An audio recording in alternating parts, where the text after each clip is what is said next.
Welcome back to Las Vegas. It's Alex Belfield talking to one of my favourite people, David Copperfield. How are you? I'm very, very good. It's so nice to see you again. We keep doing this every year. We're like old friends. Are you stalking me or am I stalking you? I think I'm stalking you for sure. And who can blame you, because I sit there every year and I marvel at what you do. The audiences still keep coming twice a night, 7 days a week to see David Copperfield. You're still the greatest magician. Congratulations on the new illusions. They're going down very well, aren't they? Thank you very much. What was your favourite?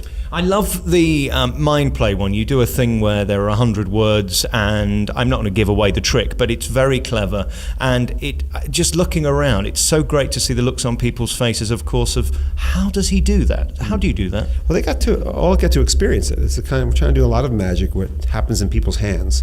We're using emails and all kinds of, we don't want to give it away, of course, but that actually the magic happens to them, which is pretty unique for our art. It's great that you're keeping with the times as well, using this new technology, Twitter and email. Of course, everybody's got their phones. I wasn't prepared to play along because it would have cost about £14.50, so I wasn't prepared to do that. But it was worth it, though. I think you should have. If only I had service here in America. That's the thing about your show. You've got to keep it moving, and you've got to keep it big because, of course, there's so many magicians out there competing with you. You are the world's most famous magician, therefore you need the world's best show. I try my best, and we just keep trying to push the envelope and try to do new things and involve new ways of presenting magic and hopefully inspiring people to do all kinds of things with their own lives. What amazes me about you is your tenacity and your willingness to still work. You're a very rich man who has had success over the last 30 years beyond anybody else in magic, yet you still turn up here at the MGM twice a night, 7 days a week for weeks on end. Why? Your life could be much more fun. Actually, I do have a lot of fun with the audience, and it's amazing the joy I get creating new things in the show and watching them actually work and evolve.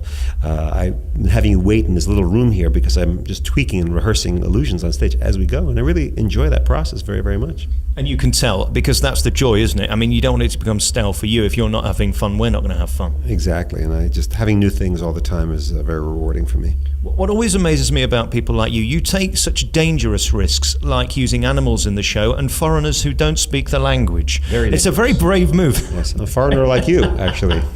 What the hell did you just say? It's funny because I play all over the world, so we have many friends throughout Asia and South America and all over Europe.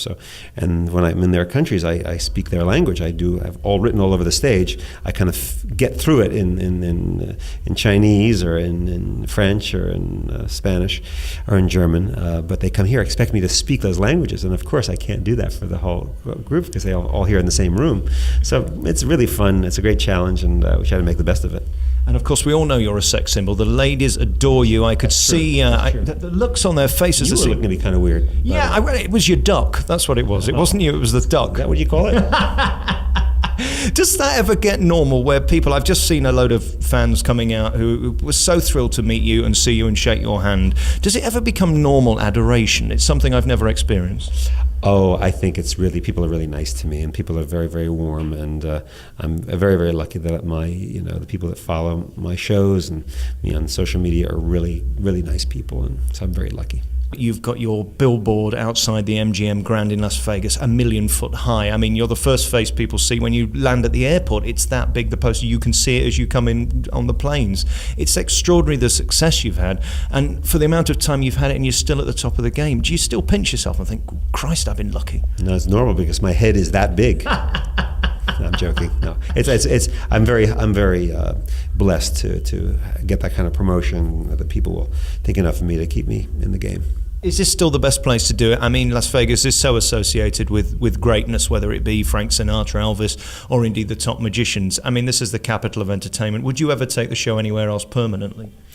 Oh, I don't know. This is a place where people come to see entertainment, but I love touring also. When I play in your country and I play around the world, I really love that very much as well. So I ask you this every time. When are you coming back to London? When are we going to see you again in the UK? We want your show back. Not for 3 years, because I'm here for 3 years, but after that, who knows? We'll be back. I love seeing you every time. Your show is still magnificent, and it's great to see these new illusions. People just love it, and seeing the kids in the audience as well. There aren't many shows for all age groups, for all sexes, and for all communities around the world. You get them all here, don't you? I do. Thank you very much. David Copperfield, thanks so much again. Well done.